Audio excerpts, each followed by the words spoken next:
Three archivists uncover a 90-year-old cold case within the boxes of Rabbi Joshua Sperka papers, the brutal murder of a Syrian immigrant, a Jewish man convicted of the crime but proclaiming his innocence, the real murderer perhaps still walking the streets. To unearth clues that have remained hidden for so long, Brian, Laura, and Rabbi, three archivists with the Center for Michigan Jewish Heritage, will dig through archival records, court cases, genealogy records, and more on this season of A Bisel of History, Murder Mystery.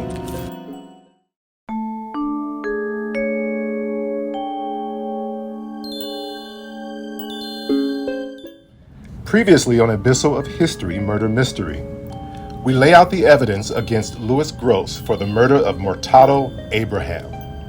Gross maintains his innocence long after his conviction, but his hard-fought battle for freedom isn't within reach until author Stanley Gardner took on his case. With the evidence uncovered by Gardner and his team, Gerald K. O'Brien, Wayne County prosecutor, takes action.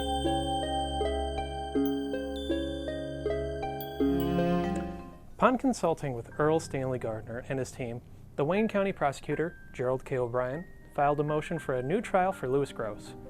O'Brien's quick action to bring this matter before the court was praised by Gardner, who wrote, quote, "When some powerful influence wants a man kept in prison bad enough to steal all the records, and has sufficient influence with those people who know where these records are kept and how to get access to them, and see that all the files are looted, it's quite evident that it took nerve and determination for Gerald O'Brien to step in and file the motions he did," unquote. This is really an unprecedented move for a prosecuting attorney, rather than a defense attorney to file a motion for a new trial. But O'Brien stated that he was convinced that Gross had been illegally convicted, citing irregularities in the investigation, such as the police being called off the case, unsatisfactory lie detector tests, and questionable trial procedures. The motion for a new trial was heard by Judge Thomas F. Marr of the Wayne County Circuit Court. This was Gardner's impression of Marr. Quote, "Here is a judge that wants to hear both sides. He's sufficiently familiar with courtroom tactics, so oratory and grandstanding mean nothing to him. However, he is keenly interested in facts and logic, and as long as you're talking logic to Judge Marr, he's going to keep listening." And listen he did. Judge Marr granted the motion for a new trial. For his part, Gerald K. O'Brien declined to press charges against Gross at a new trial, thus effectively releasing Gross. It was October 1949. Incarcerated since his arrest in December of 1932, Gross was now a free man. So impressed by what he saw, Gardner wrote this, quote, "This attitude we've encountered in Detroit is one of the most refreshing experiences your Argosy investigators have ever had. It makes us glad we're American citizens and that we have the public officials who are eminently fair, so interested in seeing justice done for the penniless. After Gross is freed, no investigation is open, nor anyone else charged with the murder of Mortado Abraham. So while we may never know exactly what happened on the night of November 16, 1932, you, our viewers, have reviewed the gathered evidence and can form your own theory about the guilty party." So what happened to the key players in the rest of the story for Louis Gross after he was released? Rabbi Sperka continued to serve as a prison chaplain until 1959. Sadly, he passed away in 1982. Sperka continued to correspond with Stanley Gardner after Gross's release. Sperka, writing to Gardner, "Every letter you write seems to renew your warm friendship and reinforce our old ties of a mutual understanding for the deep and sacred causes of life." Sperka's association with the Gross case caught the attention of a TV producer for a show called Crossroads. Crossroads was a weekly film television program that dealt with the lives of American clergymen.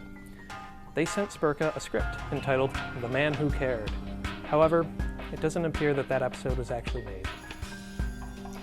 Stanley Gardner's column, The Court of Last Resort, appeared in Argosy magazine until 1958. It was then adapted for a television series by NBC and ran for 26 episodes. It doesn't appear that Louis Gross's story was featured in an episode, though. Gross's story did appear in Gardner's book, The Court of Last Resort, which earned Gardner his only Edgar Award. The Harry Ransom Center at the University of Texas at Austin holds the papers of Stanley Gardner, a collection that was crucial in our research for this series. Based on the 1940 census, it appears that Mortado Abraham and Sam Hazemi married. Hazemi died in 1973, but we didn't uncover any further information on Mortado. As for Louis Gross, during his time in prison, Gross contracted tuberculosis. Combined with his previous medical problems, he was left with significant health issues. For his release, Rabbi Sperka bought Gross a suit and a ticket to New York, where Gross had family. Gross continued to correspond with Sperka, Gardner, Lemoyne Snyder, and Argosy magazine for some time after. Back in New York, Gross lived with his brother's family for a little while, and Argosy actually offered him a job as a messenger. However, Gross's health limitations made it too difficult for him to do this. He did marry a woman named Emily Erle, who also struggled with her own health problems. Sadly, their happiness together was short-lived. On June 30th, 1965, Louis Gross was mugged and beaten. After lingering in and out of consciousness for 6 weeks, Louis Gross passed away. Louis Gross's story is a tragic one. So what, if anything, can we learn from it?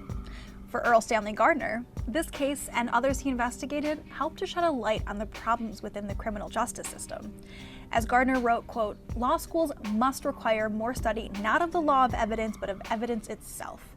All too often, jurors are asked to rely on guesswork and surmise in cases where scientific investigations would and should have provided an almost mathematical answer.